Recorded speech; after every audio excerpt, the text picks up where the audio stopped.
കൊയ്തു മാസങ്ങൾ കഴിഞ്ഞിട്ടും നെല്ല് സംഭരണത്തിൽ അവ്യക്തത തുടരുന്നതായി പാടശേഖര സമിതി ഭാരവാഹികൾ. പല്ലാവൂരിൽ പ്രതിഷേധം. പലശന പാടശേഖര സമിതികളുടെ കൂട്ടായ്മയായ കോൺഫെഡറേഷൻ ഓഫ് പാടശേഖര സമിതിയാണ് പല്ലാവൂർ കൃഷിഭവനിലെത്തി പ്രതിഷേധിച്ചത്. സംഭരണത്തിന് മുമ്പ് പ്രാഥമിക പരിശോധന നടത്തി നൽകുന്ന ഗ്രീൻ സ്ലിപ്പ് ഇപ്പോഴും നൽകിയിട്ടില്ലെന്ന് പ്രതിഷേധക്കാർ ചൂണ്ടിക്കാട്ടി. ഉദ്യോഗസ്ഥരെ ഇതിനായി നിയോഗിച്ച വിവരം കർഷകർ അറിയുന്നില്ല. ഏക്കറിന് 2500 കിലോ നെല്ല് സംഭരിക്കുന്ന കാര്യത്തിലും വ്യക്തതയില്ലെന്നും അവർ പറഞ്ഞു. ഞങ്ങൾ ഇവിടെ വന്ന് കൃഷി ഓഫീസറിനോട് പറഞ്ഞു കഴിഞ്ഞാൽ നിങ്ങൾ പറയും സിവിൽ സപ്ലൈസിൽ പറയാൻ മതി. അവരോട് ചോദിച്ചു കഴിഞ്ഞാൽ നിങ്ങൾ കംപ്ലയിൻറ്റ് അവിടെയല്ലേ കൊടുക്കേണ്ടത്. അപ്പോൾ കൃഷിക്കാരെന്താ ചെയ്യേണ്ടത്? ഞങ്ങൾ ഉൽപ്പാദിപ്പിച്ച നെല്ലിന് ഞങ്ങൾ എന്ത് ചെയ്യണം?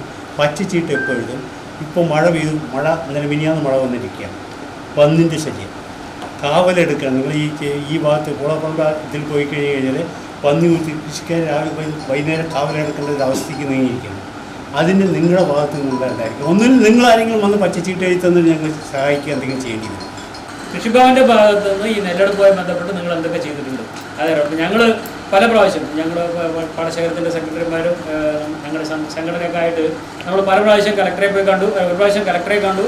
സിവിൽ സപ്ലൈസിൻ്റെ ഉദ്യോഗസ്ഥന്മാരെയും കൊണ്ട് പറയുമ്പോൾ അവർ പറയുന്ന കാര്യം ഡെപ്യൂട്ടേഷനിൽ ആളെ ചോദിക്കുമ്പോൾ അവർക്ക് ഇലക്ഷൻ ഡ്യൂട്ടിയാണ്, BLO ഡ്യൂട്ടിയാണെന്നുണ്ട് എല്ലാ വഴിക്കും പോകുന്നുണ്ട്. കുറച്ച് ആൾക്കാരെ 20-30 ആൾക്കാരെയാണ് മൊത്തം പാലക്കാട് ജില്ലയ്ക്ക് ഡെയിലി വേജസിന് എടുക്കാൻ അവർക്ക് അധികാരം കൊടുത്തിരിക്കുന്നത്. നമ്മുടെ സമൂഹം അറിയേണ്ടതല്ലേ?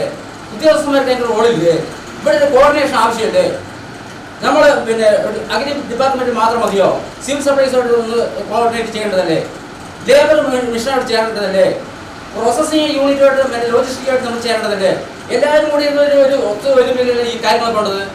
കൃഷി ഡിപ്പാർട്ട്മെന്റ് മാത്രം നിങ്ങൾ പ്രൊഡ്യൂസ് ചെയ്തില്ല, നിങ്ങൾ രജിസ്റ്റർ ചെയ്തില്ലെങ്കിൽ നിങ്ങൾക്കുള്ള ബോണസ് എല്ലാം നിങ്ങൾ പറയണോ? അതിനുള്ള അധികാരം ഇപ്പോൾ നിങ്ങൾക്ക് എങ്ങനെ കിട്ടി? സപ്പോസ് ഞങ്ങൾ എന്തെങ്കിലും ചെയ്തില്ലെങ്കിൽ നിങ്ങൾക്കുള്ള അധികാരം തരില്ല, അതിനുള്ള ബെനിഫിറ്റ് തരില്ല എന്ന് പറയുന്നുണ്ട്. അതേപോലെ നിങ്ങൾ ഞങ്ങളെ സപ്പോർട്ട് ചെയ്യാൻ നിങ്ങൾ ബാധ്യതയില്ല. നിങ്ങൾക്ക് അറിയാതെ പറഞ്ഞു പോവുകയാണ്. സമിതി president P Ramadas, secretary EK Muraleedharan, treasurer Pratheesh Balakrishnan Kalathilpura, Velayudhan Thekkimangod, Ramadas Alankode, Krishnankutty Parakkalam എന്നിവർ പങ്കെടുത്തു.